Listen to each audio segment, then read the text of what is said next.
नमस्कार, आप देख रहे हैं इंडिया दस्तक और मैं हूं आपके साथ ऋचा। चलिए शुरुआत करते हैं खास खबरों के साथ बुलेटिन की। खानपुर थाना पुलिस ने 30 नामजद और कुछ अज्ञात लोगों के खिलाफ माहौल बिगाड़ने पर मुकदमा दर्ज किया है। आपको बता दें, पुलिस ने ग्राम समाज की भूमि पर जबरन मूर्ति स्थापित करने की वजह से यह मुकदमा दर्ज किया है। प्रशासन के समझाने के बावजूद कुछ लोग सरकारी भूमि पर दोबारा मूर्ति लगा रहे थे, जिस कारण खानपुर और लक्सर पुलिस के अलावा कई थानों की पुलिस ने बलपूर्वक मूर्ति को अपने कब्जे में लिया। क्योंकि ये सरकारी भूमि पे बाबा साहब भीमराव अम्बेडकर जी की मूर्ति स्थापित की गई थी, तो पुलिस द्वारा उसे वहाँ से जबरन वहाँ से हटाया गया।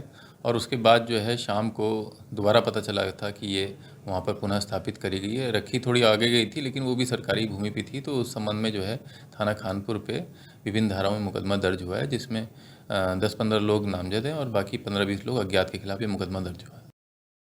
लक्सर पुलिस चौकी के 2 सिपाहियों पर गोली चलाकर घायल करने के मामले में 5 महीने से फरार सहारनपुर के 3 आरोपियों की संपत्ति लक्सर पुलिस ने कुर्क कर ली है। विवेचक के प्रार्थना पत्र पर सुनवाई के बाद कोर्ट ने उनकी कुर्क संपत्ति जब्त करने के आदेश दिए थे। आपको बता दें, 16 अक्टूबर 2022 में लक्सर बाजार चौकी पुलिस को नगर में बाइक पर हथियारबंद बदमाशों के घूमने की सूचना मिली थी। इस पर 2 सिपाही उनके पीछे लगे तो बदमाशों ने उन पर गोलियां दागी थी। दोनों ही सिपाही गोली लगने से घायल हुए थे, जबकि बदमाश फरार हो गए थे। घटना के करीब 19 दिन बाद पुलिस ने इस मामले का खुलासा किया और कई लोगों को जेल भेजा। पुलिस के मुताबिक बदमाश स्थानीय व्यापारियों के साथ लूटपाट करने के मामले से लक्सर आए थे।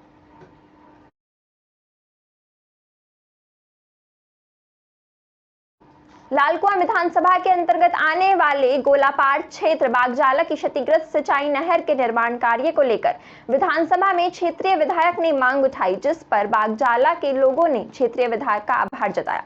आपको बता दें, यहां बागजाला क्षेत्र के वरिष्ठ बीजेपी नेता बसंत आर्य के नेतृत्व में दर्जनों गांववासी एकत्रित हुए, जिसके बाद लोगों ने क्षेत्रीय विधायक डॉक्टर मोहन सिंह बिष्ट और बीजेपी सरकार जिंदाबाद के नारे लगाए। इसी दौरान लोगों ने कहा कि क्षेत्रीय विधायक विधानसभा क्षेत्र में जमकर विकास कार्य करा रहे हैं। साथ ही उन्होंने कहा कि गोला बैराज से निकलकर दर्जनों गांवों को जाने वाली उनकी मुख्य सिंचाई नहर बीते बरसात के दिनों में क्षतिग्रस्त हो गई थी, जिसके निर्माण कार्य को लेकर स्थानीय लोगों में मांग उठाई जा रही थी।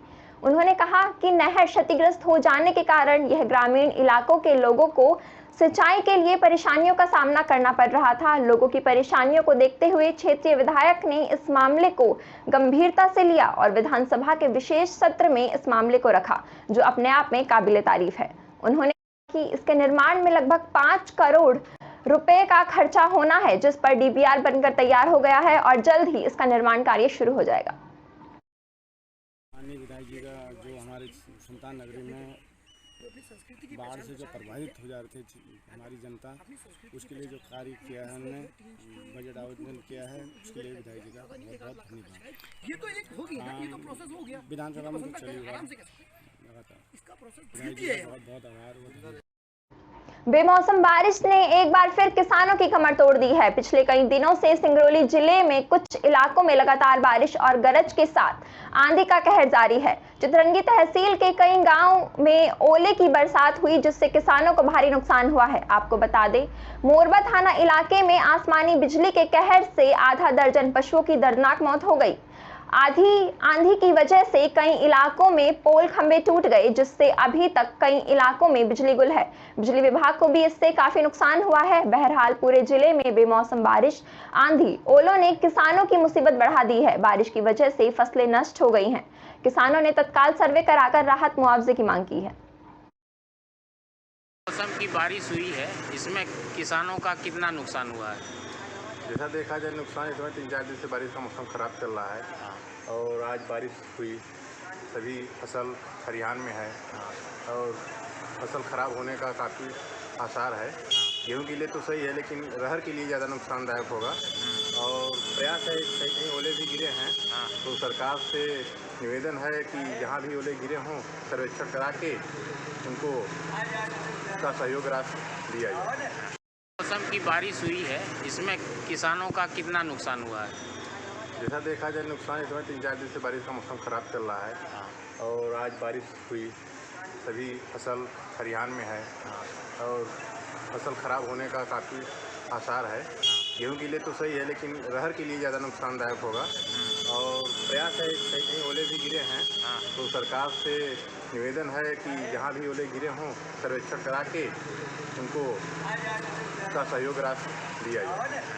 मौसम की बारिश हुई है, इसमें किसानों का कितना नुकसान हुआ है? जैसा देखा जाए नुकसान इस समय 3-4 दिन से बारिश का मौसम ख़राब चल रहा है और आज बारिश हुई, सभी फसल खरिहान में है और फसल खराब होने का काफ़ी आसार है। गेहूं के लिए तो सही है, लेकिन रहर के लिए ज़्यादा नुकसानदायक होगा।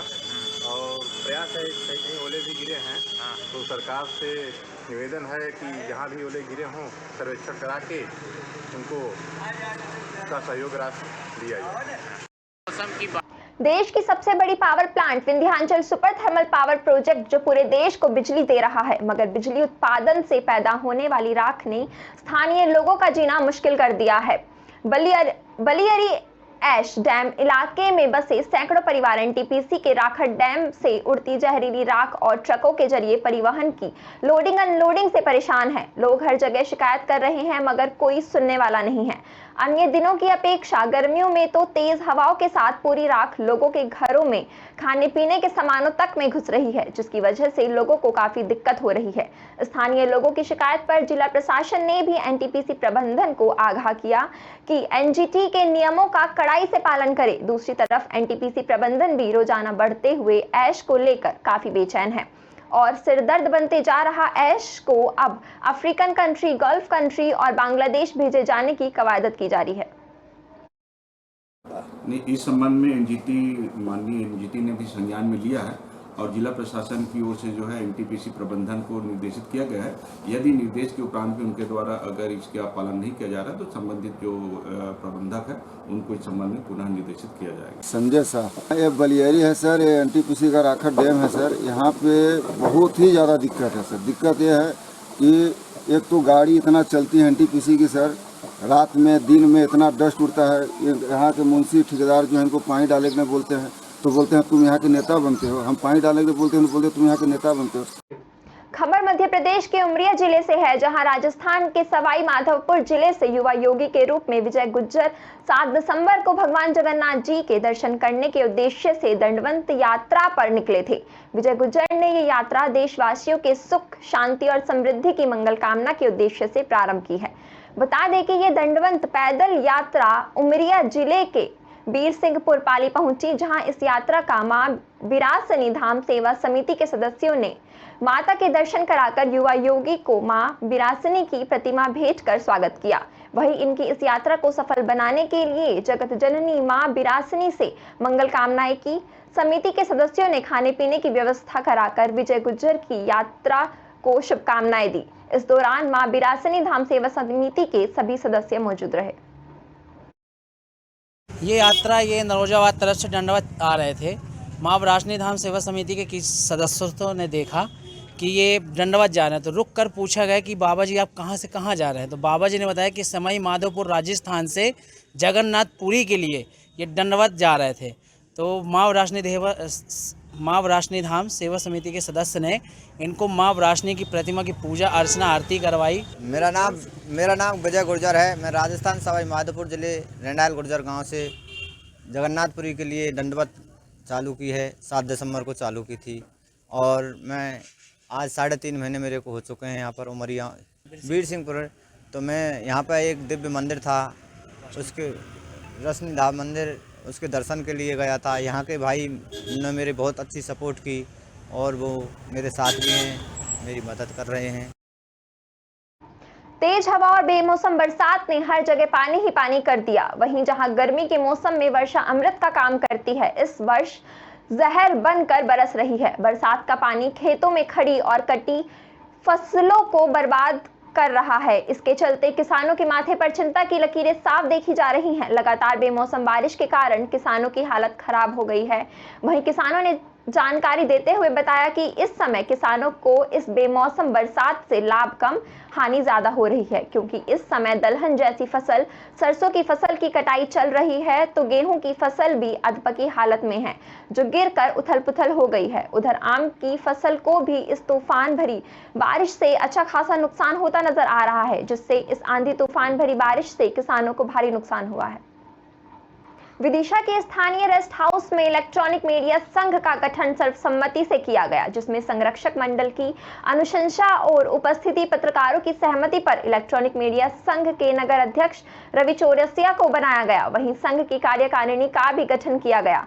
आपको बता दें, बैठक में कई बिंदुओं पर चर्चा भी की गई। साथ ही बैठक के दौरान वरिष्ठ पत्रकार यशपाल यादव ने कहा कि सभी को एकजुट होकर काम करना है, वहीं हमारे सम्मान में किसी प्रकार की ठेस न पहुंचे, इसका हमें ध्यान रखना है। इस अवसर पर नीतीश श्रीवास्तव सहित इलेक्ट्रॉनिक मीडिया के सभी सदस्य उपस्थित रहे।